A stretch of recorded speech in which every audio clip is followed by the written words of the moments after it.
Okay, and welcome to the Dutch Tableau user group. It's the first one in 2022. It's also the first one for me and for Johan, but we're going to go into that in a minute. So welcome. Thank you for taking the time, for taking your lunchtime to be with us. Maybe you've been with us before in a different session, or maybe you went to Rotterdam, to the cinema to watch the devs on stage. But anyhow, welcome to the Dutch Tableau user group. And I said, Johan and me, my name is Marie Simone. I joined the Tableau user group recently and I have the honor to present it. So thank you for that. I'm doing that together with Johan, and Johan is also going to share some nice tips and tricks. And we're not the only one. We have Jim, you might have seen him before, Kirill, Maarten, and Tristan, of course. And hopefully we will be at a live event soon. Then you will see the others as well, and they will present instead of us. So looking forward to the next live event, and we'll keep you posted. And if you want to know more about that, follow us on the on our Twitter. That is NL_Tuck. So NL Tuck. Okay, well, let's start with the agenda.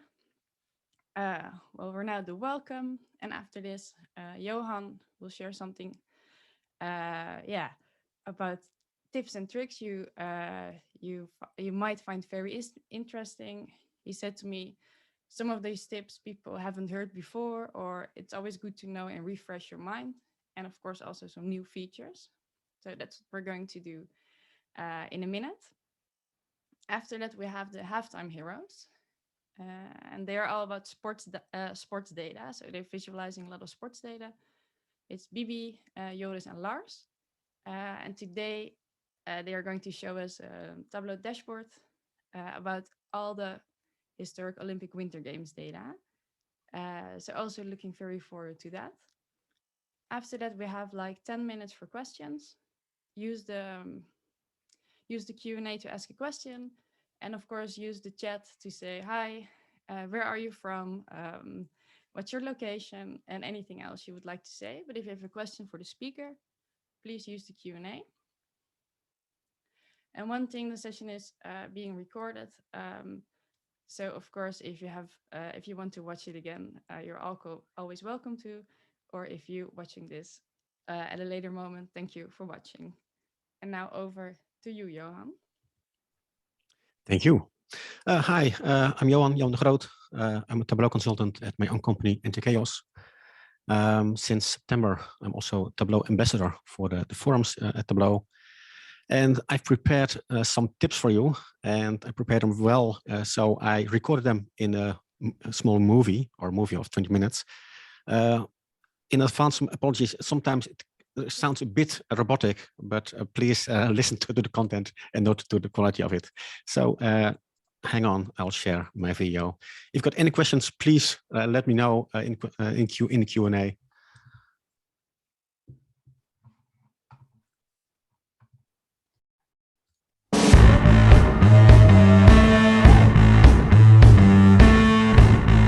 Hello everyone. I want to share some tips and tricks with you on Tableau Desktop. Some of the tips are about new features, while others are several years old, but still very useful. The tips range from parameters, user interface tips, sheet swapping, extensions, and mapping. But my first tip is about finding these tips. Where did I find these tips? Besides exploring the possibilities of Tableau myself, the internet was of great resource to me. Many blogs, videos, and forum posts inspired me to dive even further. And a special shout out to all Tableau Jedis and Zen Masters who share their knowledge to the world. You also got lots of inspiration on the Tableau forum, both by asking questions as to answer questions from all kinds of people around the world. If you look on YouTube, you could find many videos on Tableau. Tableau has a very good YouTube channel by itself, and especially the recordings from previous Tableau conferences are very useful. But the main resource of Tableau tips is you. Talk to your colleagues, brainstorm about ideas, and visit Tableau user groups like the one you're visiting virtually right now. Talking to people about Tableau is definitely one of the best ways to improve your Tableau skills. And now, the other tips.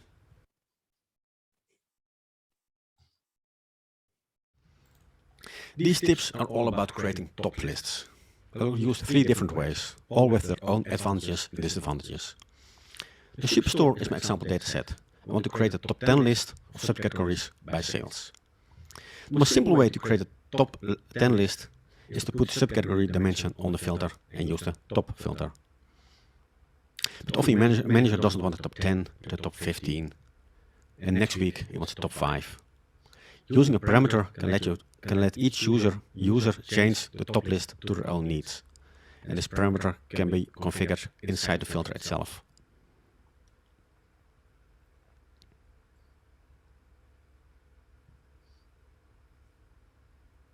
We add the parameter to the sheet and change the values. The value of the parameter can be integrated in the title of the sheet. That's a nice way of describing the function of the chart. We add the value of the parameter inside the text of the title.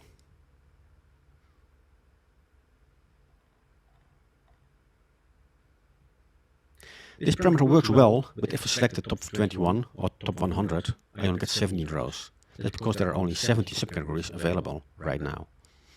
To make sure users can't create a top list larger than the number of subcategories, I use a calculated field, which returns both the lowest number of subcategories I want to see, for example 5, and a larger number, fully automatically.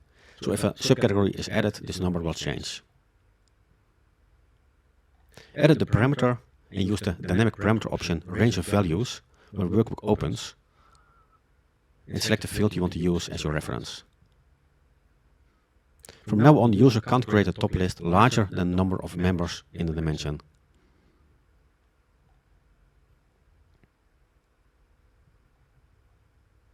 The top list is okay, but maybe also want to know the part of the top list which isn't in the list. Sets are very useful to analyze this. I remove the filter and create a set based on subcategory. Sets look very similar to filters. You can create a dynamic top n list based on the parameter we just created. This set can be used just as a filter, but that would defeat our purpose. If I put a set on a color shelf, you can already see what sets are capable of, showing what's inside the top 10 and what's outside of it. We will use this to create a top 10 and other list. To replace the field subcategory, we create a new field, subcategory top n and other. This is a simple calculation. If the data is inside my set, it will return the name of the subcategory. If it's outside of the set, it will return the value other inside of subcategory.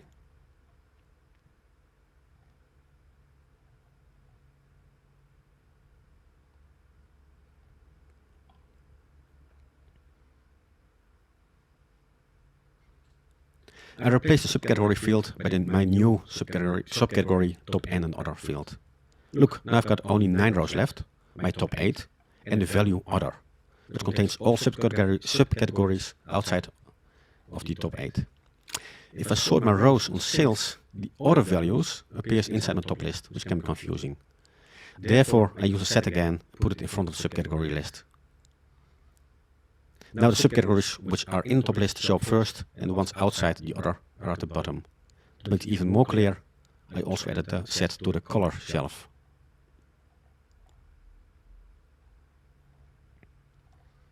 A different way of looking at the top list is using extra dimension to it. For example, if I want to know the top 10 subcategories per region. Filters or sets, like the ones before, won't help me, because these return a subcategory by row. But if I analyze the data by region, each row will be different. To handle this, I use table calculations. The process is kind of more difficult than the ones before, but if you follow the steps, it doesn't take too much time, and you don't need to write any calculations by yourself. First step is to drag the subcategory pill to the details mark. Sales is dragged from columns to rows, and I turn this into a table calculation by selecting Quick Table Calculation Rank. This chart looks strange, but this will be alright in the end. Change compute using on the on the new rank field to subcategory.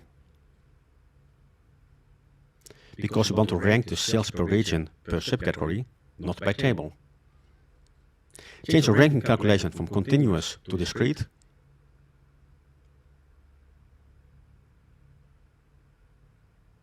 And now we've got some kind of table. Each dot in the table contains a subcategory. And if you put the sales in a tooltip, we can see the order of the subcategories in the right is right. But how do we show this as a normal list? Easy.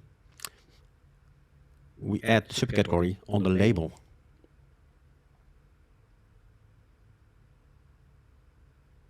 And now we've got a top list per region.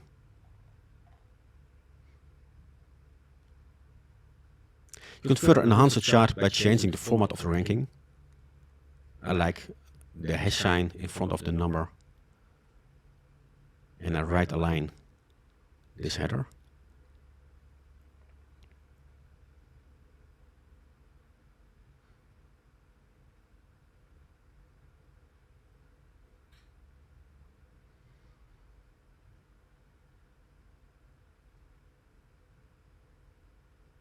And I will create a real top 10 list by copy dragging the new field, the ranking field, to my filter and selecting only 1 to 10. You can even add the sales of each subcategory per region as a backdrop bar on the table.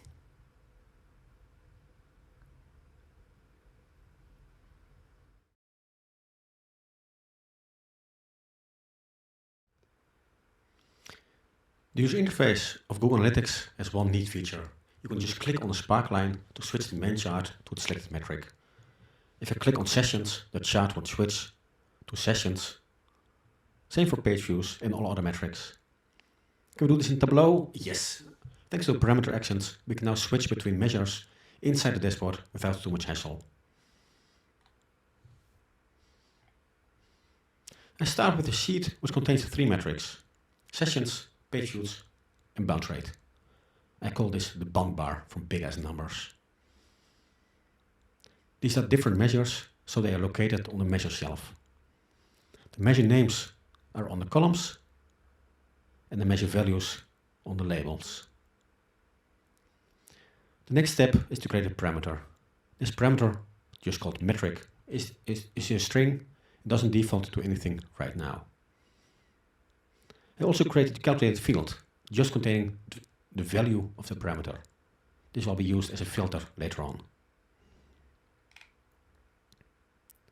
To make the action happen, we need a dashboard action, or to be more precise, a parameter action. A parameter action will fill the value of a certain parameter based on where we click.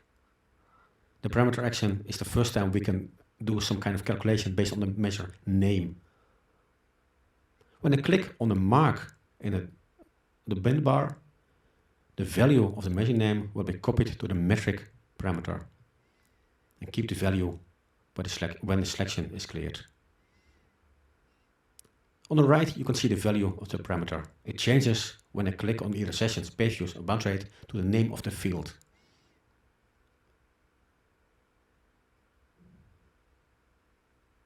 For each metric, I've created a sheet with an area chart. Each sheet also contains the metric filter, containing its own name as included filter. These 3 are put on the dashboard in a single horizontal container. And look, I can click on the metric and the right chart is shown beneath the list. To extend this functionality to the spark lines, I just need to add the measure names field to the detail of the spark lines, and now I can click on either the figure or the spark lines, and the chart changes to the right metric. The metric, the figures.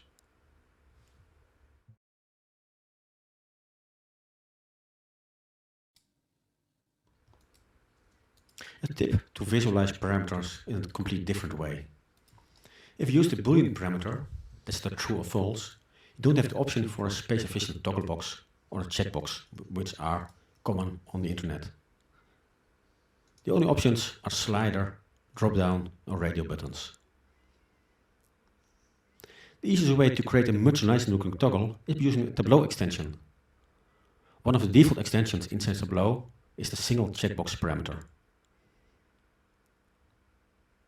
Using this extension will give you many options on how to display the parameter, including checkbox or toggle, the text, and the colors.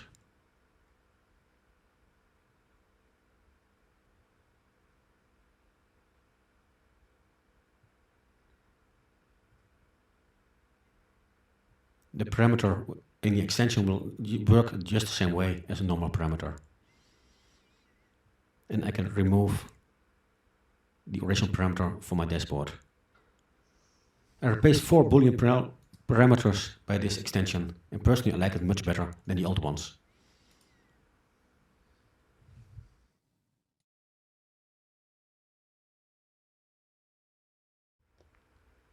A few tips of using the interface of Tableau Desktop. If you're designing a dashboard and need to change the tooltip of a certain sheet, you don't necessarily need to switch to that sheet to make that change. Because if you go to the menu on the dashboard, you can find the tooltip in the worksheet item. That way you can edit the tooltip right in the dashboard without switching. The same method can be used if you need to change a calculated field. That's switching from a dashboard to a sheet, go to Analysis, calculate the field, and select the field you need to change.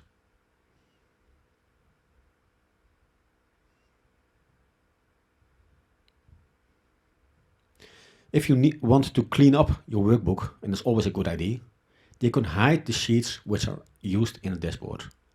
The fastest way to do this is just to right-click on the Dashboard tab and select Hide All Sheets.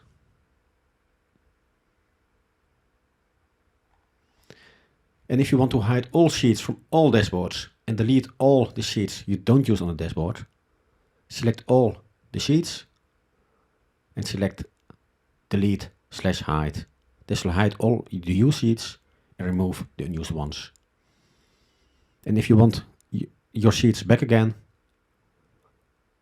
just click on Unhide All on the Dashboard tab.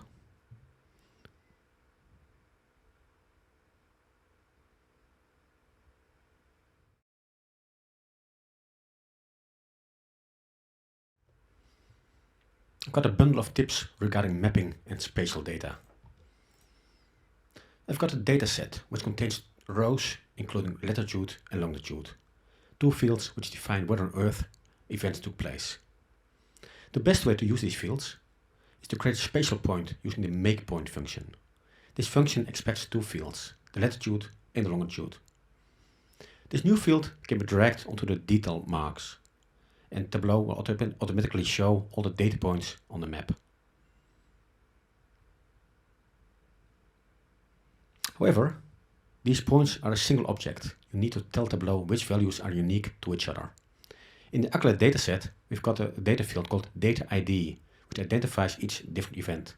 If you add this to the detail mark, each point can be selected individually. One of the problems using these dots on a map is that you can't identify how many events occurred in a certain area. In this area, we've got a blue blob containing over 7,000 events. To identify these crowded areas, you can trim down the opacity of the dots, so you can identify areas with lots of events.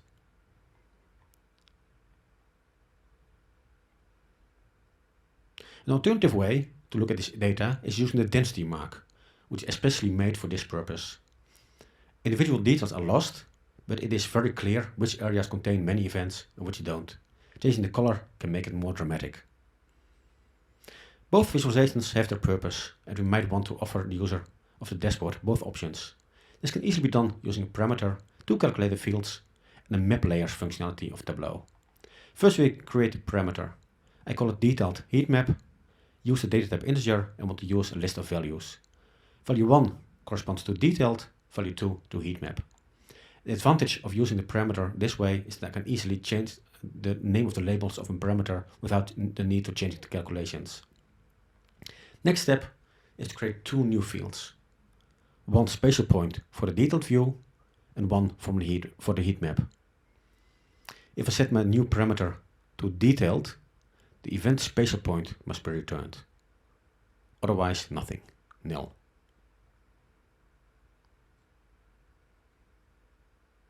This field I call event spatial point detailed.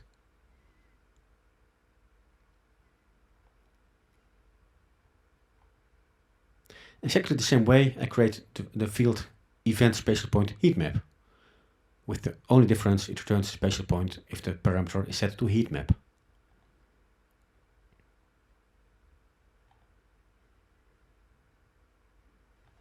Then I replace my original spatial point in the vis with my detailed point.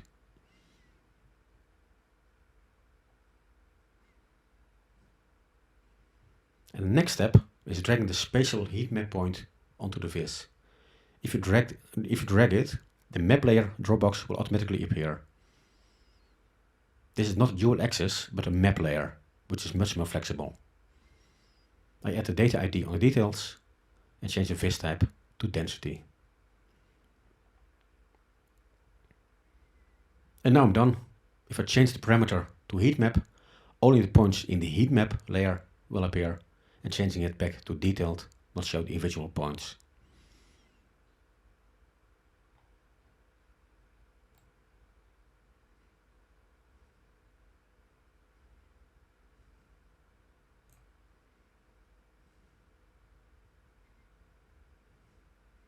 Speaking of maps, you can customize these much more than many people do. Although the standard maps aren't bad, they are kind of boring. Zooming in on our country, I select the map layers options. In the map layers you can select and deselect many options, like borders, city names, points of interest, and even zip code areas.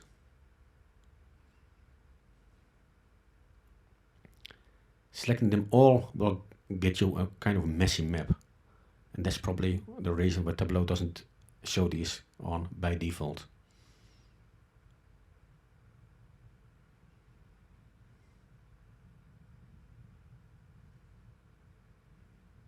More and more data.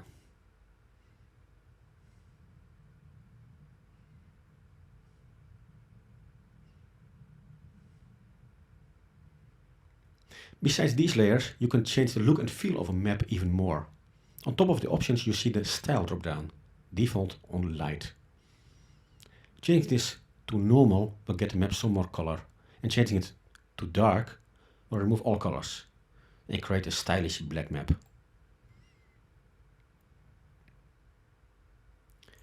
The streets option will give you a very detailed street map, on which you can choose the cafe near the write-off. We will have drinks after the Tableau user group of next month. Outdoors gives more details on mountains and forest, and the satellite option is just like Google Maps. Often not practical for plotting data onto it, but sometimes very useful.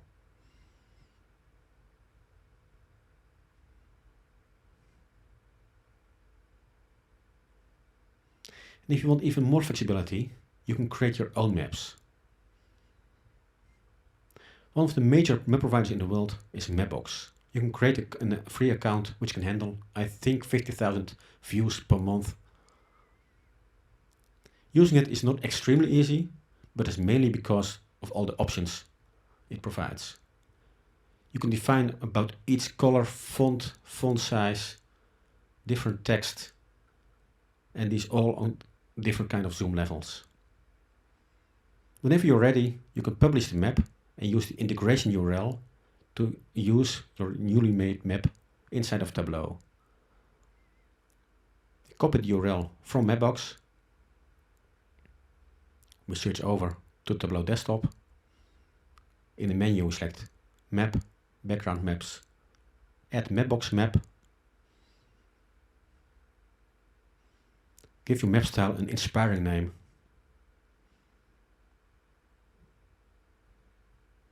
Paste the URL you just got from Mapbox. The custom map you just made in Mapbox Studio is now available for you in desktop, and if you publish it, even on Tableau server.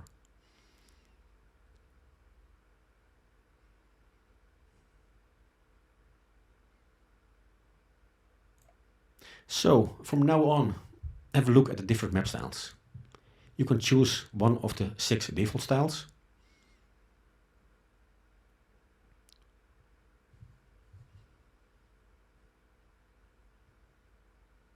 But some more creative versions are also available for free on the web. The pencil style is very stylish. The 80 style gives you a really 8-bit vibe. And one of my favorites is definitely Amazing. A map style fully in comic style.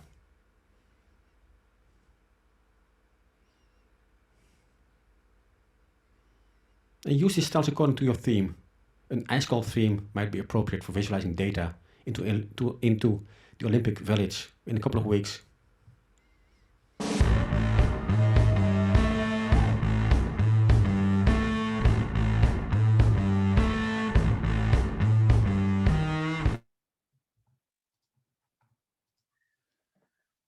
Okay, welcome back, and thank you, Johan.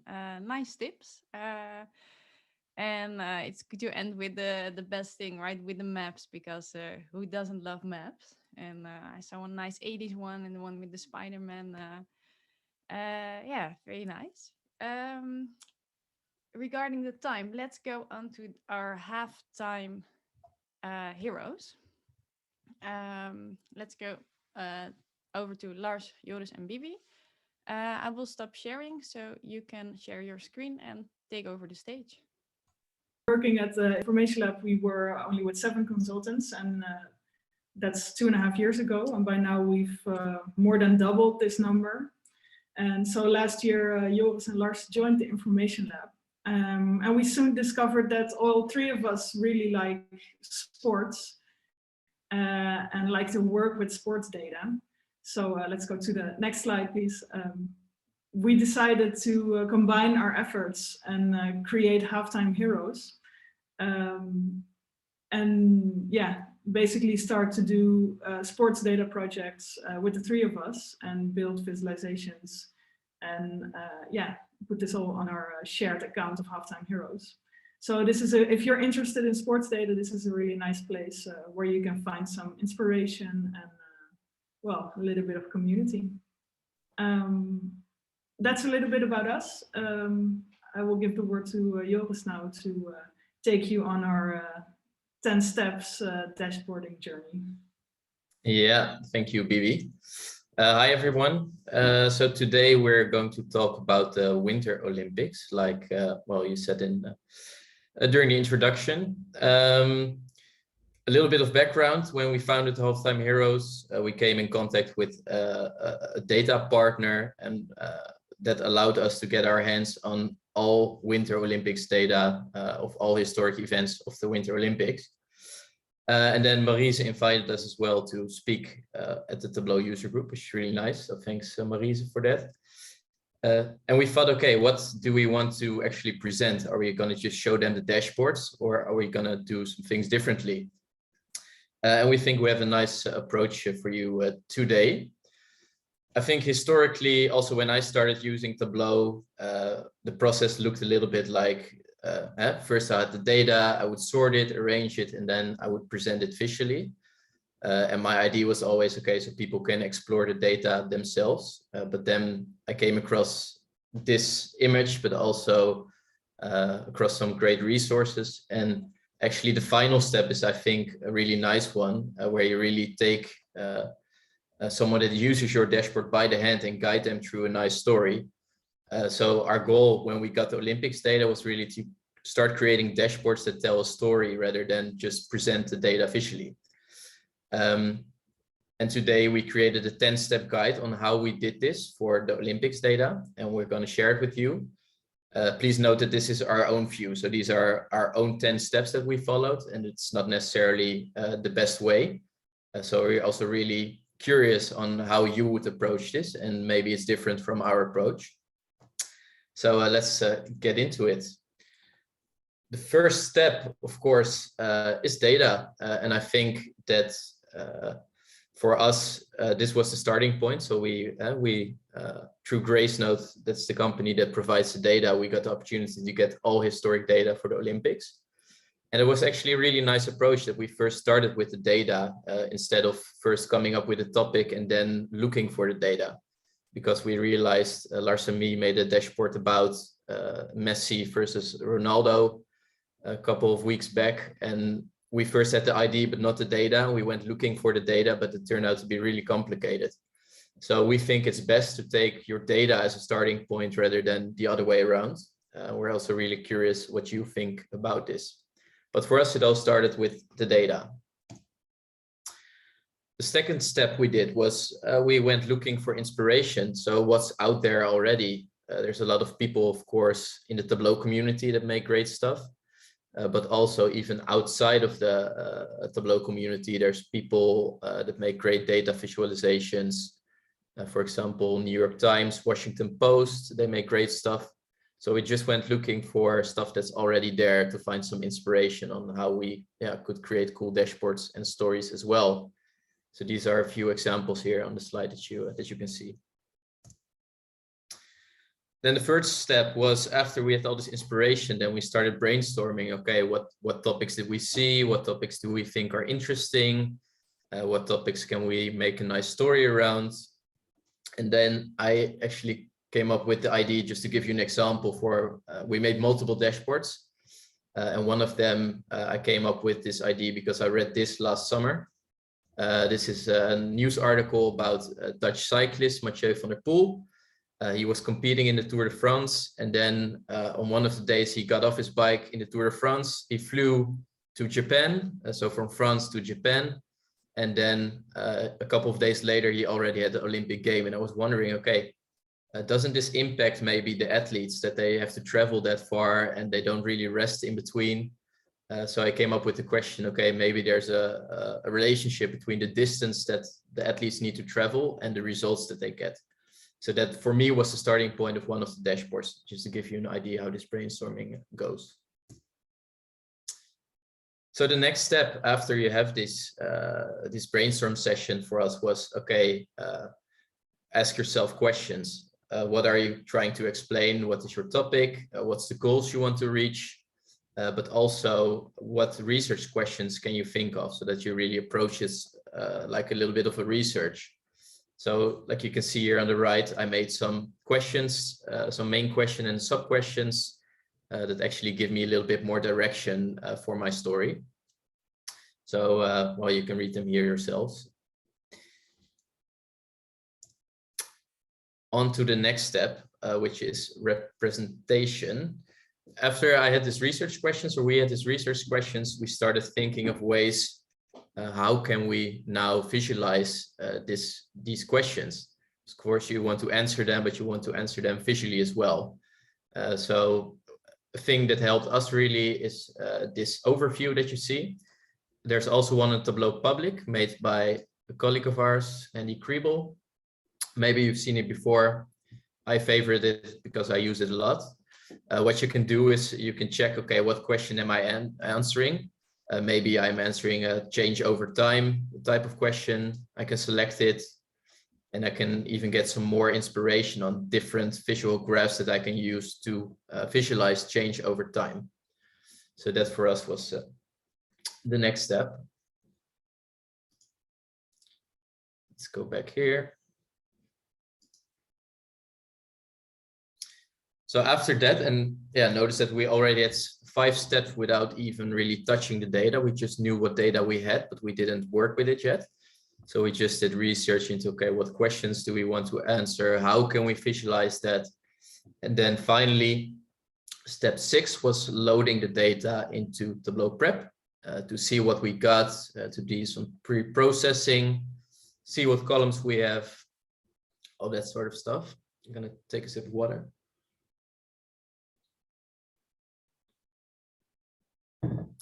And after that, I just started, or we just started to create a lot of messy sheets. And I'll open Tableau quickly to give you an idea. So that's what we started with, a lot of messy worksheets with just random stuff. Sorry. yeah, to test out what works and what does not. So it's just a lot of messy sheets where we don't worry about how it looks like, but just if it can help us answer the questions that we want.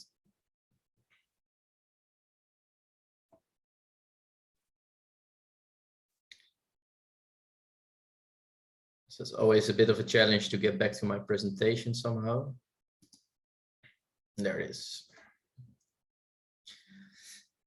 Yeah, so it's purely, so we don't do anything with the formatting yet. We just try to discover if the sheets that we have in mind, if they work. So that's that. I'm now going to hand over. I think it's a good time because my throat is starting to be a little bit annoying to give the word to Lars. So I'm going to stop sharing as well, and Lars can take over from here. Okay, Joris, thank you. And I already saw a joke in the chat about your messy sheets. I want to make that joke myself, but someone was first. So I like that one. So let's see, share screen. So can you guys see the screen? Yeah, maybe. Yes, we can. Okay, that's great. I will put it on presenter mode. So yeah, step 7. So we already have the data. We already have some questions. Joris showed you that we already looked within Tableau how it could look, what kind of charts we can make, what kind of maps we can make, what can we do with the data. But like if you want to tell a story, of course, you need to build that story. And for me, actually, the most important part to start with is looking at your audience. So who is the audience and what is the thing you want them to remember? And I always use these pictures here at the bottom of the different cars or the different dashboards, showing like the different types of users. So is your user like the Tesla guy who wants a smooth design, simple design, or is it more like this guy who is, I wanted to say driving a space shuttle, but that's not correct, but flying with the space shuttle who wants all the buttons and the parameters and options. So that's the thing you really should think about, I guess. And then of course, step 8, the looks. And for this, we use a tool called Figma, but there are also other tools you can use. It's a really great tool to make prototypes, to make wireframes. I will just show you in a minute. But before you can start making your design, it's good to think about some things like color, font, maybe icons. So have a look how I did that. So for color, this time I used a website called Picturelar. There are multiple websites for color. I can show you here is a list I have with all these different sites you can use to create palettes. But now I use this one because what's nice here, you can type stuff. So I typed, for instance, winter from Winter Olympics, pressed enter, and then you get these suggestions of colors. You can pin them and you can also export them. So that's a nice thing to just get inspired. For fonts, I mostly use Google Fonts, but you also have a tool called Adobe Fonts, or there are other tools. Here you can type, for instance, is fun. You can say, for instance, I want only sans serif fonts, and then you can have a look at them and then compare them and think about what's best for your design. Icons, again, a lot of different tools to do so, but I like the noun project because when you go, for instance, to a type of icon and you select it, you can also change the color before you export it. So that's maybe a good trick to remember. So let's have a look at Figma. I think I already opened it. Check the chat. So this is Figma. Actually, in Figma, you can make like drafts of your design. At the top, you see like the colors I used, the fonts I tried, the logos I'm using in the dashboard. And here are some screenshots from Tableau. And I always start with with like the alignment of my dashboard. So I create a grid system. Here in the right side, you can define the number of columns, for instance, 12. Or for this design, I used 8. And the nice thing about this is that you can use the grid to then align your components. So you see the snapping lines. And in this way, this is really clean, but like the working version is like very messy, like I'm trying stuff. Maybe this looks better, maybe add a block of text here. So first make this wireframe, then already start designing. So you see the colors and you see the text coming here. Also already some logos, some design stuff. And then the final part, and that's the trick, I remove like these placeholders. These placeholders are here for my visualizations I made in Tableau.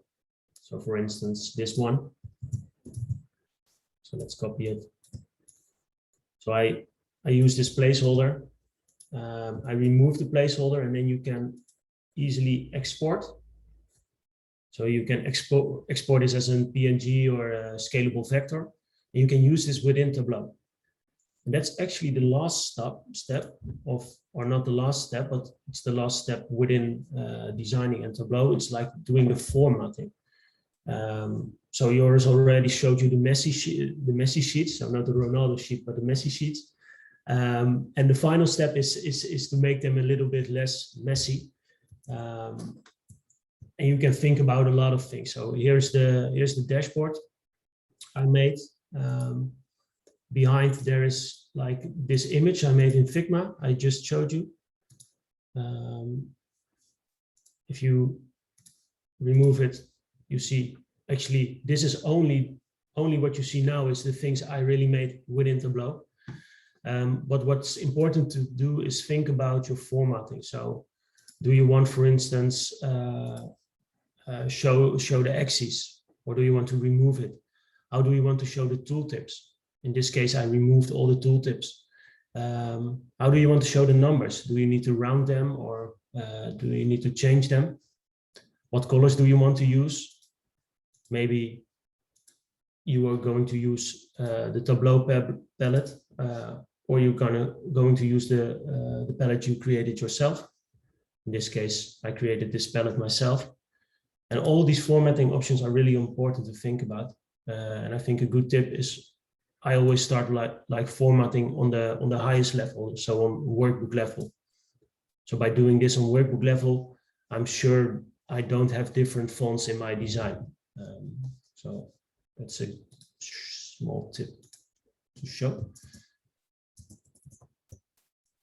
And after like designing, formatting your workbook, your Tableau dashboard, there's one, I think, final step, and that is to share it, like we are actually doing now with this presentation. Share, let everybody know you made this. We are using Twitter, LinkedIn, but also Tableau Public. So let's maybe have a look at the public. Oh, sorry. Public.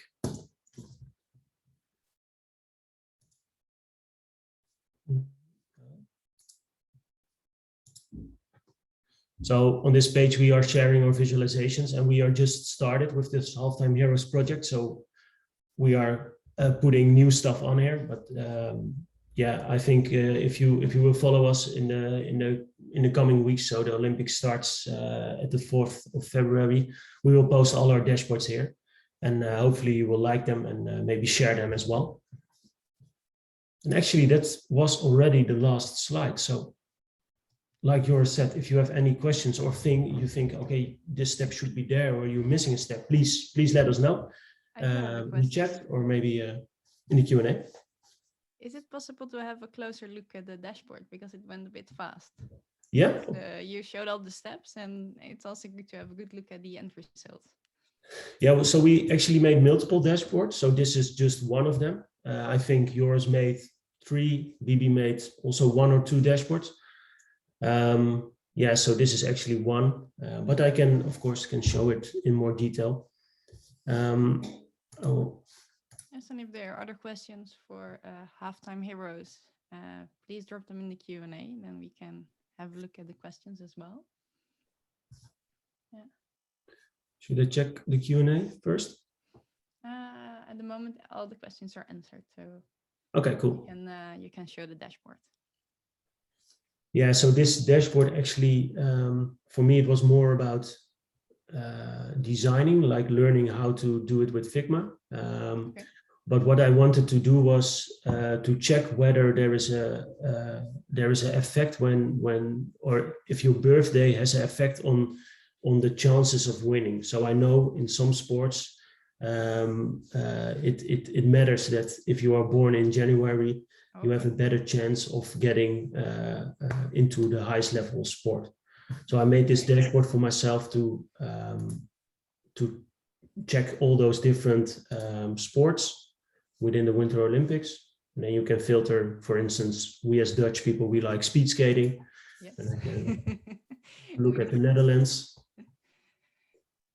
And then I can check if it's above the average. So I highlighted the first quarter. So this is all in one color. I also use this color in the title. And here I designed like a diamond-shaped waffle chart, which also highlights the percentage of athletes born in the first 3 months. So with the same color. And these icons, maybe I have to add them here as well. But these are like male athletes and female athletes. And if you change the filter, these colors also change. So this is 100%. And here you can also check out like the number of medals. So you can check out all medals or maybe only the gold medals or only silver medals. Yeah. So that's actually the dashboard.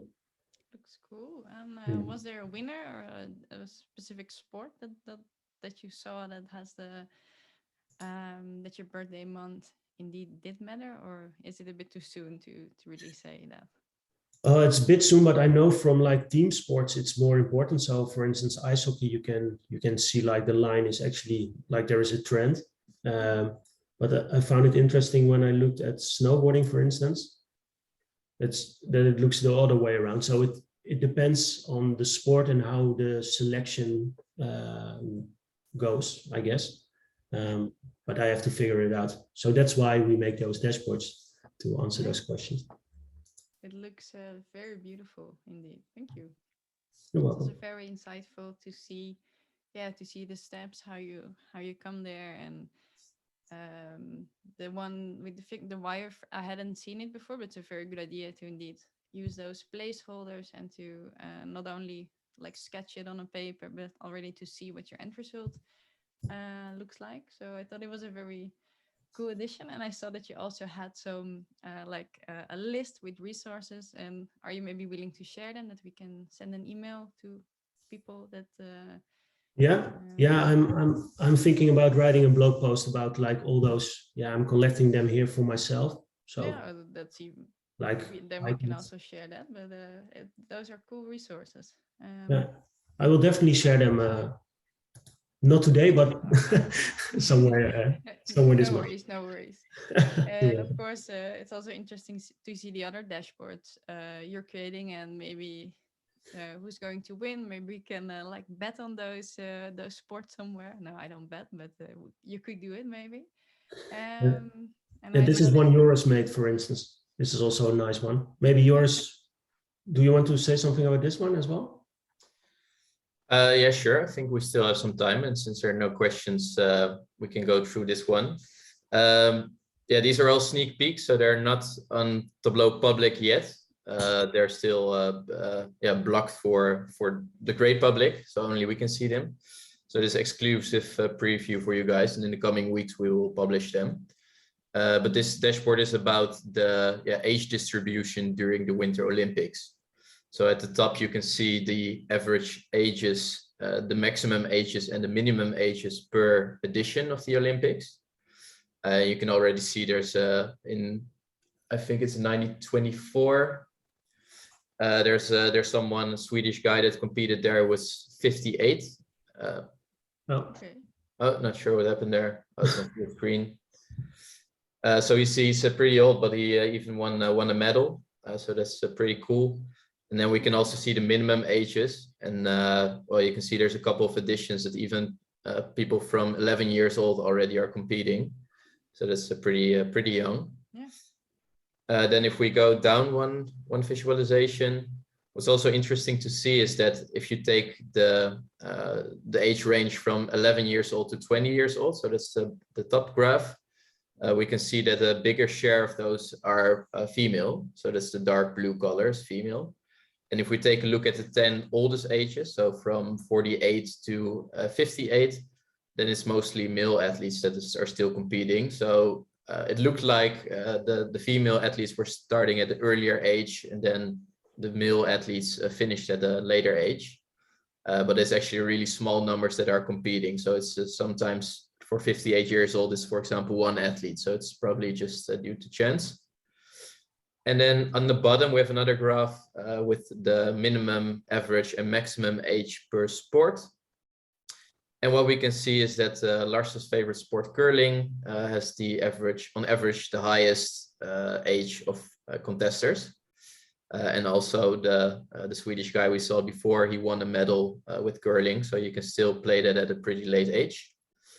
And then all the youngest athletes, so aged 11, those were all competing in figure skating. So probably, yeah, if you have kids that are still young, you should put them on that sport so they can compete in the Olympics very soon, if you want that. So yeah, that's this dashboard. And like we said, there's more coming out in the coming weeks. So it would be nice if you could, yeah, keep an eye out for that. Yeah, thank you. Thank you for sharing. Okay, I will stop the sharing. Yeah, so if there are no further questions, I would say let's finish up. Yeah, thank you for attending, and I hope you've seen some useful tips. We have recorded this session, so you can watch them back, pause them, and rebuild. Johan gave some very useful tips, same for Halftime Heroes, and of course you can follow them on their socials. They all share a lot of content, so yeah, if you're looking for inspiration, please do. And well, having said that, if you are willing to speak at a Tableau user group, at our Tableau user group, feel also free to connect us, to contact us. But I think best is via Twitter, if you have Twitter. It's at NL_TUG. So yeah, if you would like to share your story, give some tips, always very welcome to do so. And then we can see what fits and when you're up for. So if you want to, please contact us. We can also share that in end of March, beginning of April, we are planning to do our live session. We hope we can do it, but in these times, we'll never know. We're thinking of Rotterdam, 80s, 90s vibe. So we will give more information when we have it. And if we have to look at the situation, it can also be live again, online again, but we're aiming for live. We're aiming for a live event and also, of course, to live. Well, thank you very much for attending. Johan, do you have anything to add before we close the session? Not at the moment, only that in the chat I can see lots of people asking for will be a live session again, and you just answered it. Like I said, yeah, I didn't see this yet. Yeah, just at the moment you told us. We really hope so, and you're definitely really invited if you do it live again. If it's virtual, of course, you're very welcome. And if you got any topics you want to discuss on the next meeting, please let us know. It's always nice to know what you like, what you don't like. Yeah. So please let us know. Yeah. Yeah, and it's to do together indeed. And your input is very welcome. So yes, please do. Yeah. In the Q&A, there were some questions about singling out a single country. I will have a look at it and maybe write a blog post on it. It's just a topic I skipped yesterday because my presentation was too long. but I'll work them out for you.